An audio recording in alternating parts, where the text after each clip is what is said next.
Lakini kwenye yoyote hapo nani unamuona ana nafasi kubwa hapo? Mimi kwangu to be honest, nampa nafasi Berkane. Ukiniuliza kwa nini? Kwa sababu ana uzoefu. Ameshachukua kombe mara 2.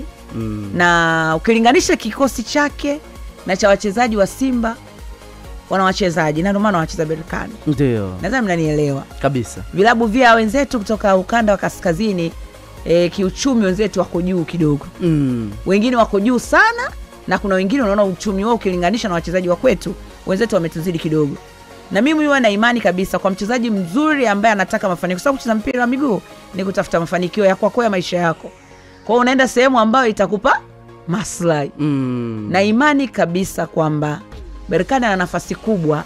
Japokuwa mpira lolote linaweza likatokea katika mchezo wa mpira wa miguu, lakini nampa Berkane nafasi kubwa sana kwa sababu ya ushiriki wake katika michuano hii na ameshafika hatua ya finali. Ameingia kwenye finali mara 5 Nira, kama niko sawa, si ndio? Yes, ameingia mara 5 na amechukua finali 2. Ni achievement kubwa sana kwa timu ya Berkane. Kwa hiyo mwalimu mimi niko upande wake.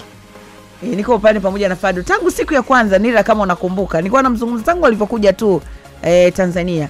Alisema kwamba yeye anajenga timu na anajenga timu. Ana wachezaji wazuri na pia Simba watarajia pia uwezekano wa kupata ofa kwa wachezaji ambao wamekuwa nao.